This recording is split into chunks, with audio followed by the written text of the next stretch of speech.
8 sampai kurang lebih jam 6 Jam 6 sore. sore. Kemudian kalau hari Sabtu itu lebih asik ya Mbak Iya, ya. tutup setengah 2. Tutup setengah 2. Jadi kalau Sabtu bisa datang lebih asik untuk ketemu Mbak Firsa. Mbak Firsa biasanya bertugasnya sendiri atau sama siapa di fisioterapis? Ada Oh, ada teman yang lain juga. Iya, ada teman yang ya. lain. Jadi bagi-bagi tugas kayak gitu ya Mbak ya. Iya. Biasanya hari-hari ramai hari apa Mbak? Hari rame itu hari Senin sama Kamis Senin karena sama- kan ada praktek dokter. Oh, dokter rehab medik. Iya, dokter rehab medik. Itu. Iya betul. Nah Mbak, tadi menyangkut tentang bagaimana tata laksana untuk proses fisioterapi. Sekarang saya mau tanya alat-alat yang biasa digunakan untuk fisioterapi itu biasanya apa? Alat-alat yang biasa digunakan fisioterapi itu sebenarnya banyak sih ya Mas. Banyak. Untuk biasanya itu pakai infrared. Oke. Infrared. Terus ada TENS. Ya, terus ada SWD, ada MWD kayak gitu. Terus ada electrical stimulasi juga. Terus juga ada traksi kayak gitu. Ultrasound ya? Juga ada. Oh, tapi kalau misalnya untuk fisioterapi seperti Mbak Firsa ini, biasanya ada fisio yang pakai sentuhan fisik nggak, misal pemijatan seperti itu atau enggak, atau biasanya pakai alat Mbak?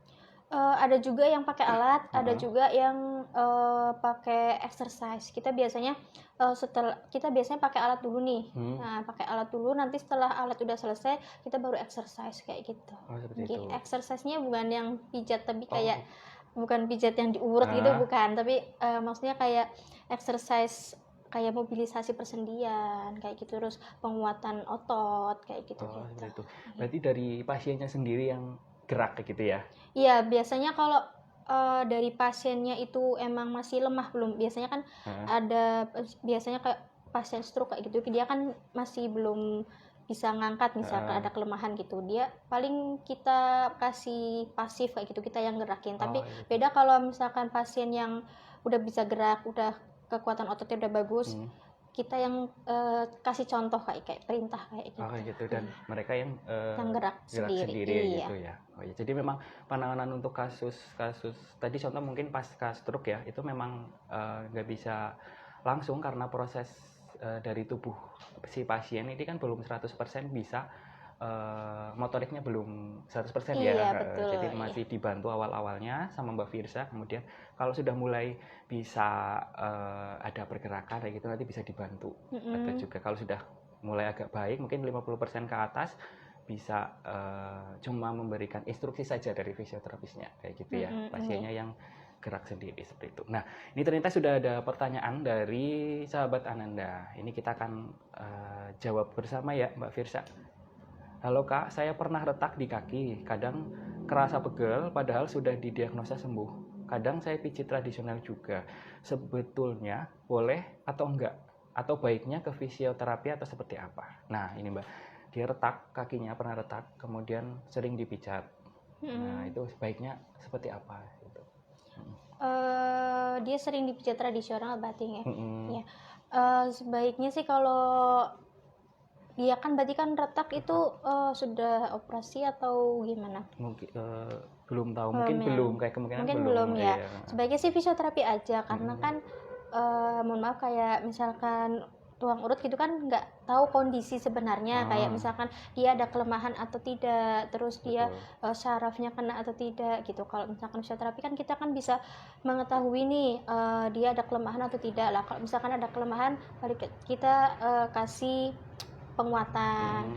Kita kalau misalkan nyeri, kita kasih alat untuk memutus rangsang nyerinya itu kayak gitu.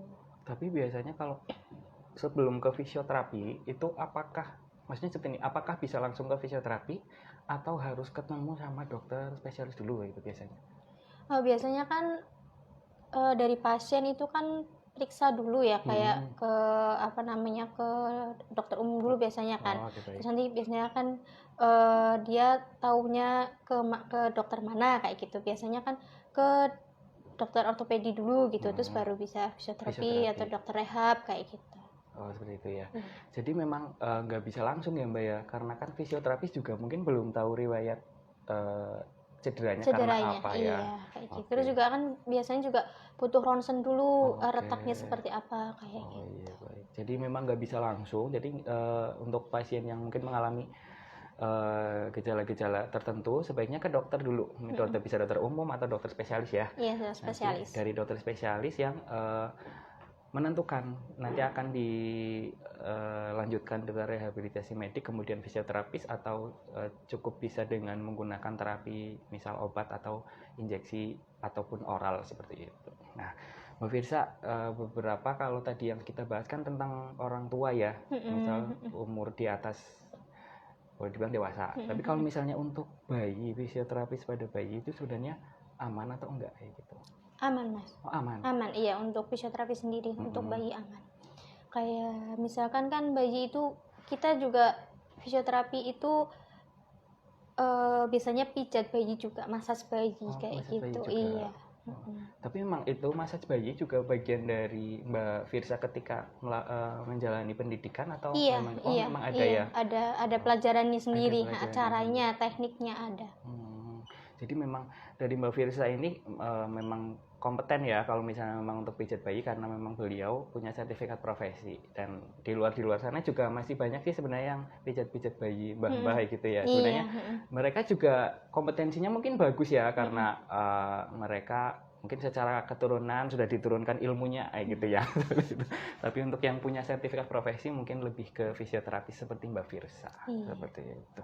Nah, Mbak Firsa, kemudian untuk kasus pasien kecelakaan, biasanya bagaimana peran dari fisioterapis untuk kasus-kasus seperti ini? Pasien kecelakaan nih, misal kita ambil kasus, misal kasus patah tulang gitu. Patah tulang misal.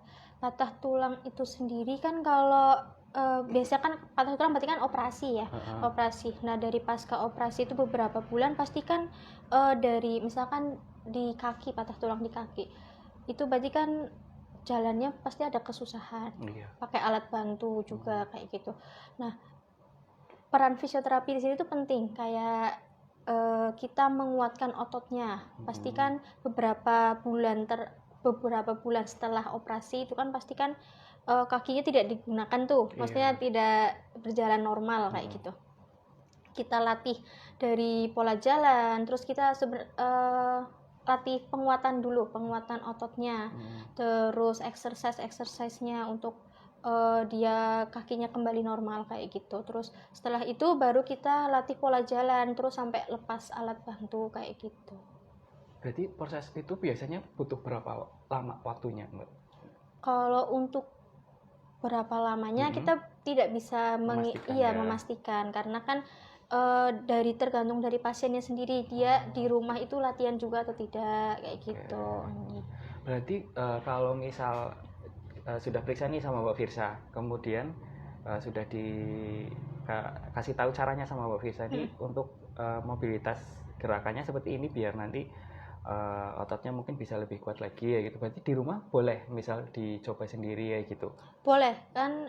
Biasanya kita itu kalau setelah misal fisioterapi gitu, kita kasih tahu cara-cara exercise-nya, latihannya biar nanti pasien itu sendiri bisa melakukan di rumah kayak gitu. Tapi untuk seperti itu di rumah ya, misal itu ada perlu alat khusus atau biasanya cukup pakai berat badan si pasien sendiri, kayak exercise biasa sih Mas, kayak misalkan penguluran otot, terus penguatan otot kayak gitu ya. Mungkin ada beberapa yang menggunakan alat kayak misalkan mungkin Mas, dumbbell kayak gitu. Tapi lihat sendiri dengan kondisi pasiennya, kasusnya kayak gitu. Untuk ini Mbak, kalau misalnya itu Mbak Firsa biasanya dapat ini nggak, misal kayak home care panggilan ke rumah gitu, atau cuma ada di Ananda aja selama ini untuk fisioterapinya? Untuk fisioterapi saya biasanya ada panggilan ke rumah, kayak gitu. Ini bisa, berarti mungkin kalau misal pasiennya masih ragu-ragu, bisa juga menghubungi Ananda Home Care ya, untuk bisa dapat fisioterapi di rumah. Dan untuk Ananda Home Care sendiri bukan salah satu juga layanan yang diunggulkan di Rumah Sakit Ananda Purwokerto kayak gitu. nanti bisa mungkin pas pesen Ananda Home Care untuk fisioterapi bisa sama Mbak Firsa yang datang ke rumah kayak gitu ya Mbak ya. Nah, mau ada pertanyaan lagi nggak nih dari teman-teman sahabat Ananda di